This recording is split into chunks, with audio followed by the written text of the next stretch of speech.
Pemirsa, pekan silam RCTI dan Kabar Kabari bekerja sama dengan Aviatur dan majalah MTV Tracks yang merayakan ulang tahun pertamanya. Acara yang bernama Destination Nowhere ini sudah pasti seru. Bayangkan saja, semua peserta termasuk artis tidak diberitahu akan diboyong kemana. 50 peserta itu menggerutu sepanjang jalan dan mereka mencoba mereka-reka tujuan. Nama acaranya saja sudah berbau rahasia, sulit ditebak. Jadilah 50 peserta menggerutu.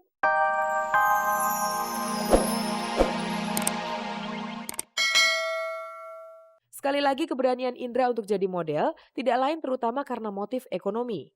Dan pilihannya itu ternyata tidak begitu meleset. Iya, aku pikir karena dulu suka nonton TV gitu, kayaknya bintang-bintang film tuh kayaknya berpakaiannya bagus, mewah, cantik-cantik, cakep-cakep gitu, pasti banyak duitnya gitu kan. Yang itu mungkin yang kayaknya gue pengen deh kayak gitu gitu loh. Kayaknya gue pengen punya baju yang bagus, pengen sepatu yang bagus, punya duit banyak, bisa bantu keluarga. Mungkin itu yang memotivasi aku untuk terjun ke dunia ini gitu. Aku lihat juga kayaknya kerjanya gampang, cuman cuman cuap-cuap di TV gitu. Aku nggak memikirkan ternyata sulit masuk ke dalam dunia seperti ini gitu. Kita harus menghadapi orang banyak dengan gosip-gosipnya segala macem. Meski jalan untuk menjadi seorang bintang menurutnya tidak semudah membalikan tangan, tapi pada kenyataannya karir Indra di industri hiburan bisa dibilang mulus. Nyaris tidak ada hambatan yang berarti. Paling hanya gosip sekitar kehidupan pribadi yang sempat menimpanya. Salah satunya Indra sempat diisukan kerap mengkonsumsi narkoba. Heeh, jadi yang pas aku tuh nggak ada kegiatan gitu kan, jadi selama beberapa bulan nggak ada kegiatan, aku stop dulu. Terus aku rajin fitness, rajin olahraga gitu segala macam, terus minum suplemen sampai ada 6 biji gitu kan, 6 jenis. Terus aku ngadain satu acara yang tiba-tiba yang banyak wartawan di situ yang mereka kaget itu, langsung ada yang nyentuh ke tuh wartawan, "Kamu pakai sabu-sabu ya?" "Hah? Sabu-sabu? Maksud lu apaan nih?" Langsung aku tinggal aja kan. Wah, ini udah nggak bener nih, udah langsung, udah dari sejak itu ya, teman-temanku juga bilang, "Iya lu kayak narkoba," gitu. Sampai tetangga-tetanggaku di Tasik juga, "Indah kayak kakek-kakek kayak narkoba." Padahal aku tuh terobsesi dengan model-model di luar negeri yang rahangnya kebentuk gitu, kayak di Fashion TV, ih gila keren-keren banget, sangar gitu kan bentuk mukanya gitu kan. Dalam hal karir, dalam waktu dekat ini bintang Indra tampaknya akan semakin bersinar. Pasalnya bulan Mei lalu, ia baru berhasil meraih kontrak dari produser film di Hong Kong untuk main bareng Won Bin, aktor tenar asal Korea. Jika rencana go internasional itu kesampaian, tentu bukan hanya ketenaran yang bertambah. Penghasilan pun akan semakin melambung. Dengan pendapatan sebesar itu, keinginan Indra untuk membahagiakan orang tua tentu akan kesampaian. Buat mereka, mmm, itu naik haji gitu. Mereka mereka naik haji, tapi mereka kayaknya belum siap gitu loh. Kalau nyokap sih kayaknya udah 80% siap, tapi kalau bokap mungkin karena dia masih merasa bahwa dia belum full dalam menjalankan agama gitu, walaupun dia paham banget tentang agama dan dia juga orang yang rajin gitu, tapi mungkin dia merasa hatinya masih belum full untuk bisa menjalankan ibadah haji. Pemirsa, pada tanggal 15 September lalu, Kabar Kabari bekerja sama dengan majalah MTV Tracks, RCTI, dan juga Aviatur mengadakan sebuah acara bertajuk Destination Nowhere yang diadakan di Pulau Dewata, Bali. Baiklah pemirsa, bagaimanakah kemeriahan acara tersebut? Mari bersama-sama kita simak liputannya berikut ini. Pemirsa, pekan silam RCTI dan Kabar Kabari bekerja sama dengan Aviatur dan majalah MTV Tracks yang merayakan ulang tahun pertamanya. Acara yang bernama Destination Nowhere ini sudah pasti seru. Bayangkan saja, semua peserta termasuk artis tidak diberitahu akan diboyong kemana. 50 peserta itu menggerutu sepanjang jalan dan mereka mencoba mereka-reka tujuan. Nama acaranya saja sudah berbau rahasia, sulit ditebak. Jadilah 50 peserta menggerutu karena sudah sampai di ruang tunggu keberangkatan pun mereka belum dikasih tahu mau dibawa kemana. Destination Nowhere tuh sebenarnya idenya ya sesuai ini ya, ide kita rame-rame di majalah MTV Tracks. Karena kita pengen ulang tahun, perlu bikin acara.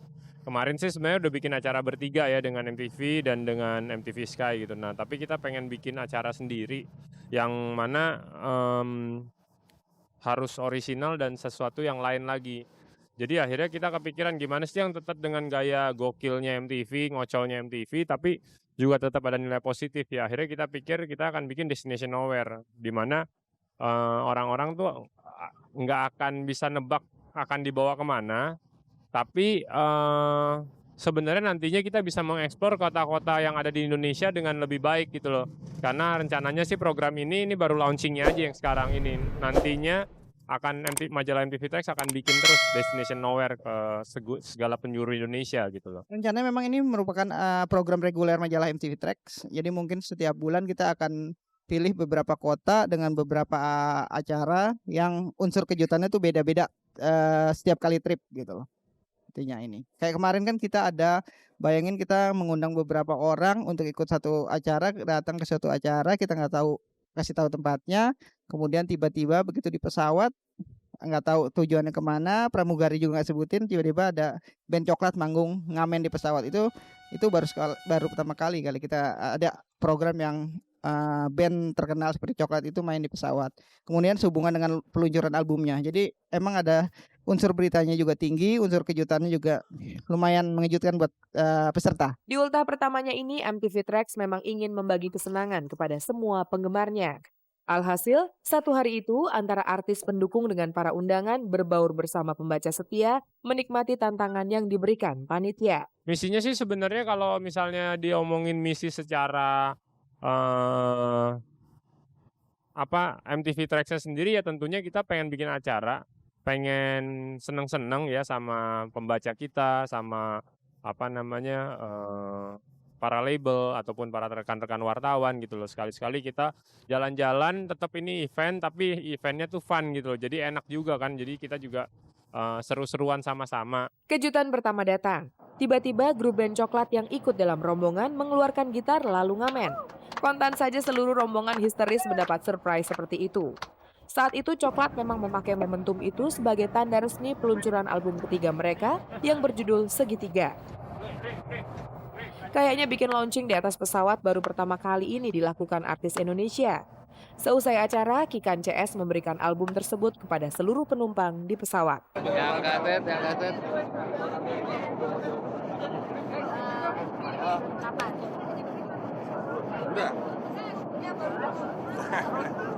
Udah.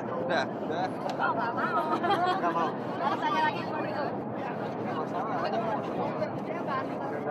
Karena menurut ini yang ada, survei yang ada, itu kayak tadi adalah yang pertama kalinya dilakukan di Indonesia ya. Kita launching album di atas pesawat. Wah, itu gila banget deh, dan emang ya, dan jadi kita benar-benar bikin surprise buat orang-orang gitu. Nama pramugari tadi sempat disuruh berhenti lagi ya pas kita main gitar. Nyanyi.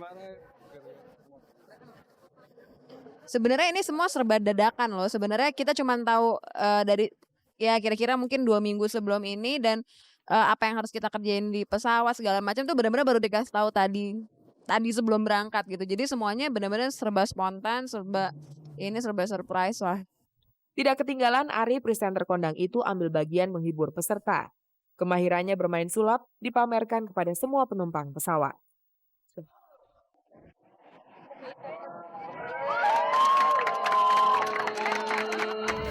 Pemirsa, tentu kami masih punya kabar untuk Anda karena kami Kabar Kabari.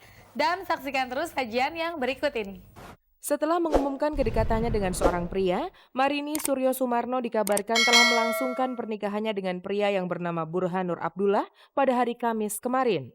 Ibu dari Shelomita ini tegas-tegas membantah berita tersebut. Insya Allah secepat mungkin, karena kita sudah umur ya, kita nggak mungkin yang bisa, saya mau nikah 5 tahun lagi, itu nggak mungkin. Tapi ada yang harus kita pertimbangkan, yaitu orang tua ya. Kemudian kita kan orang timur, kita selalu cari hari baik, tanggal baik gitu.